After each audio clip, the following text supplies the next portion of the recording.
La crisis migratoria, uno de los elementos más urgentes y más discutidos en el último tiempo y que tiene una fuerte relación con el alza de la criminalidad, especialmente por la llegada de grupos de narcotraficantes, principalmente de origen mexicano, venezolano y colombiano.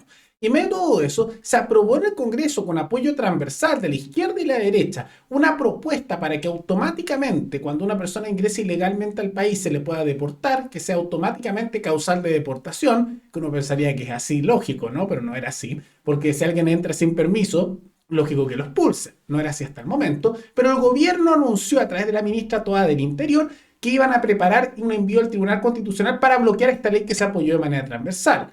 A la vez que hay escándalos asociados que siguen creciendo a la alcaldesa comunista Iracy Hasler y también empieza a haber una presentación de un programa de seguridad por parte del Partido Republicano que tiene sus detalles. Todo eso lo vemos a continuación.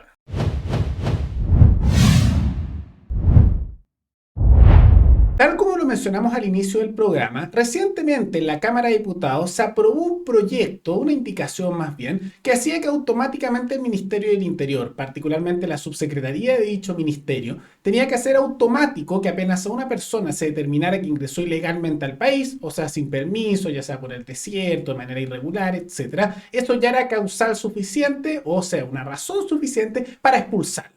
Ahora, en la mayoría de los países, esto es así. ¿Por qué lógico? Si entraste sin permiso, estás pasando no solo sobre la población local, sino también de aquellos inmigrantes que se dieron el trabajo y el esfuerzo de cumplir con la normativa de ingreso y respetar las reglas del país al que quieren ingresar, que es lo lógico, ¿no? Entonces ingresas sin permiso, lógico que te saquen por donde entraste.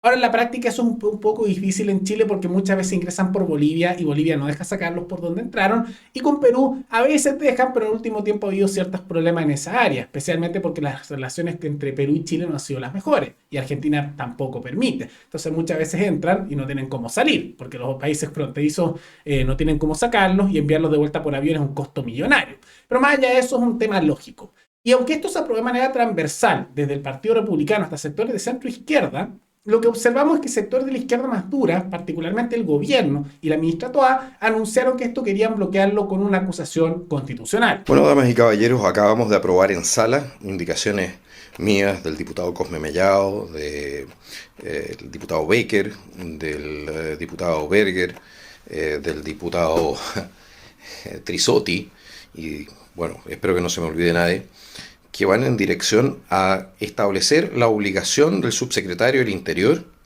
para expulsar a personas que se encuentren ilegalmente en el país. Es exactamente eso, que se considere siempre caso calificado para la expulsión administrativa que una persona se encuentre ilegalmente en Chile o irregularmente en Chile. La ministra del Interior ha decidido ir por inconstitucionalidad ante el Tribunal Constitucional contra esta norma que hemos resuelto con mayoría en la sala. Ahí lo ven, el diputado Kaiser fue uno de los que presentó esta indicación conjunto con otros diputados, pero fue una iniciativa principalmente de los republicanos, que vamos a ver un poco más adelante que también tienen otras propuestas que son más bien mixtas en materia de seguridad, pero fue una propuesta que se hizo de manera transversal y más allá de las críticas que uno le puede hacer en otras áreas, es una buena propuesta y hay que decirlo. Qué bueno que se aprobó, pero lo quieren enviar al Tribunal Constitucional. Ahora hay que tomar en cuenta que por mucho tiempo el sector del gobierno y la izquierda más dura, especialmente el Frente Amplio y el Partido Comunista, criticaban la misma existencia del Tribunal Constitucional y lo llamaban una tercera cámara. Esas críticas se esfumaron desde que lograron colocar a dedo jueces de su tendencia política, especialmente la presidencia de dicho tribunal. Entonces, como no tienen mayoría en el Congreso, pero tienen control del Tribunal Constitucional, ahora intentan bloquear a través de esa estructura esa normativa. Como lo hemos mencionado desde hace años en este programa, el Tribunal Constitucional no debería existir y debería ser una facultad integrada en la Corte Suprema. Es un tema de pagar sueldos millonarios a jueces aparte que no deberían existir. Esto de crear un Tribunal Constitucional aparte nunca debió haberse hecho y simultáneamente empezar a generarse estas tendencias político-partidistas. Pero ahí se está presentando. Ahora, esto parece ser que uno preguntaría, tal como dice ahí el diputado, ¿cuál es el temor de ser simplemente lo lógico, que es que si alguien entra ilegalmente se le tenga que expulsar? ¿Acaso están tratando de proteger a aquellos que entran ilegalmente al país? Es evidente que hay una relación que se ha dado entre el aumento de la delincuencia con los ingresos de personas irregularmente. Y es especialmente de esa manera que a veces ingresan los narcos y todas las estructuras criminales que llevan de la mano. No es por nada que han llegado a Chile grupos de narcotraficantes como el Tren de Aragua, que antes no estaban presentes. Entonces, bien curioso, y uno podría decir que es bastante lógico que se impulse una acusación constitucional en razón de esto.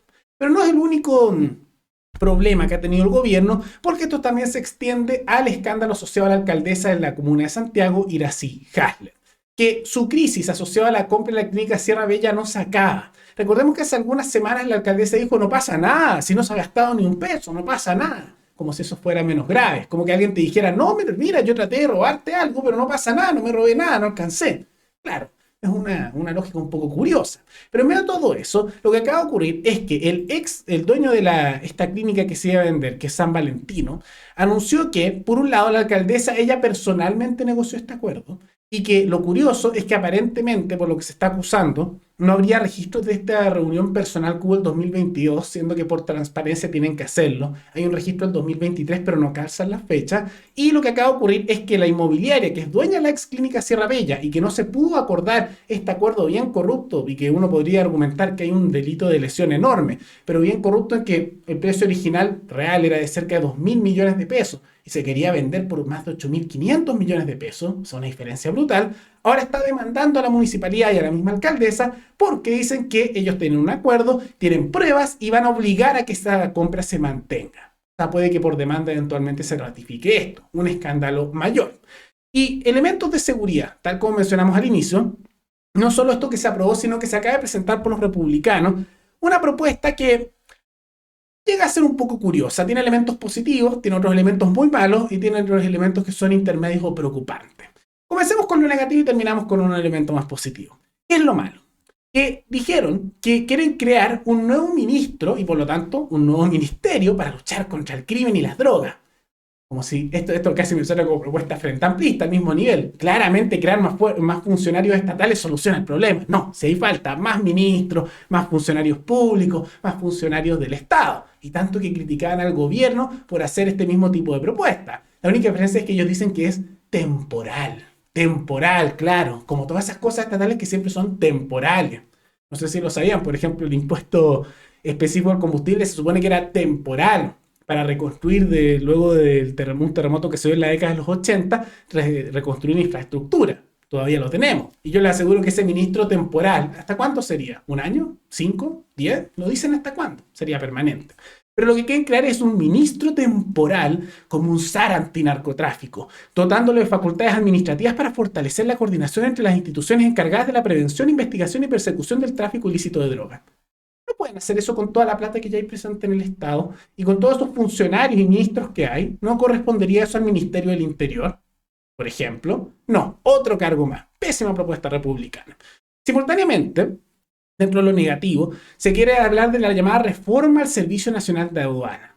Y eso también, además de la intervención que va de la mano con un fortalecimiento de la unidad de análisis financiero, están hablando de darles más plata, o sea, aumentar el gasto estatal, más subsidios, dotarla de mayores recursos y atribuciones para identificar e investigar la industria asociada al narcotráfico. O sea, lanzarle plata al problema, que es la solución de todos los políticos que siempre han hecho y que no sirve para nada.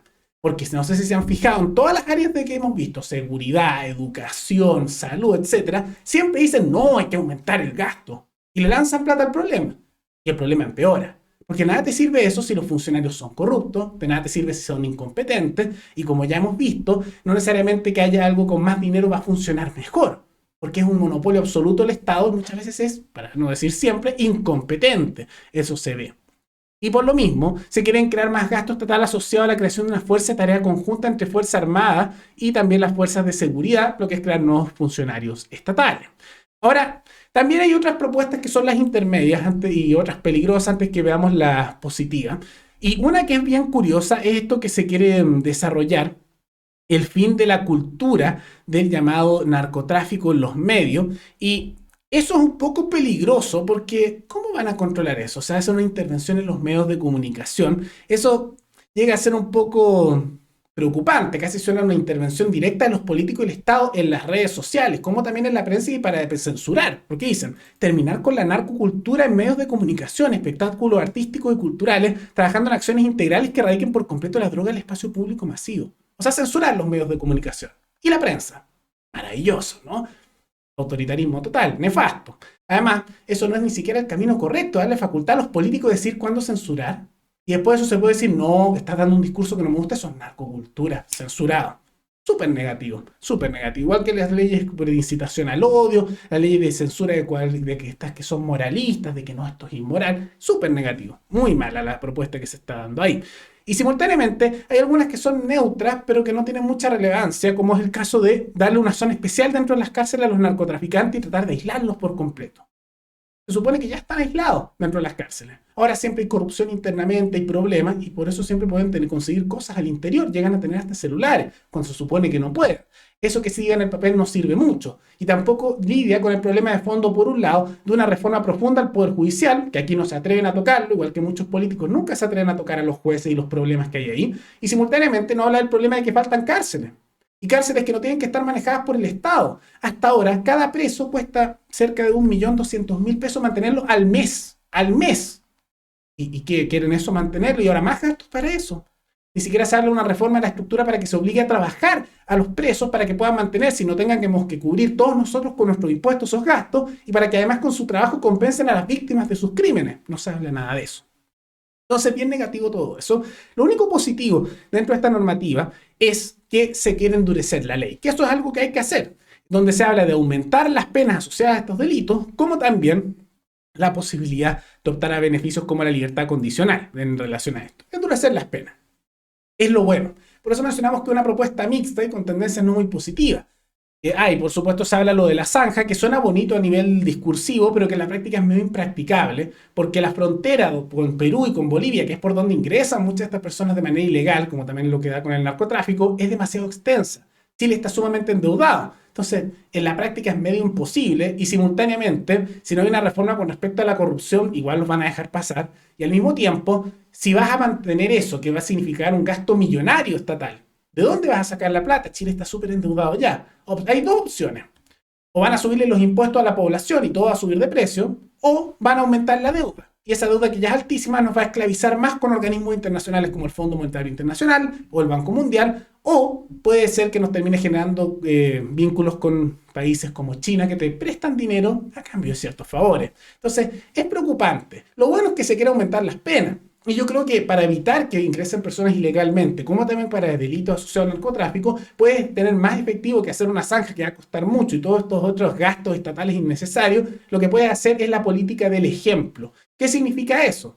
Crear lo de las cárceles privadas no significa mucho costo porque se paga por sí mismo con el trabajo y simultáneamente pones penas tan duras con respecto a ciertos hechos que aunque no los atrapes a todos, las consecuencias son tan altas por atrapar a alguien que hace que muchos no se atrevan a hacerlo porque no lo vale. Tal vez no te atrapen, pero si te llegan a atrapar es tan durísima la pena que nadie se atreve. Eso en la práctica funciona mucho más efectivo que lo otro. Además de que esto suena bonito en el papel, pero tiene muchos problemas y hay peligro con la libertad de expresión y al mismo tiempo con esto de crear cargos estatales, ministros temporales. Pésima propuesta. Pero bueno.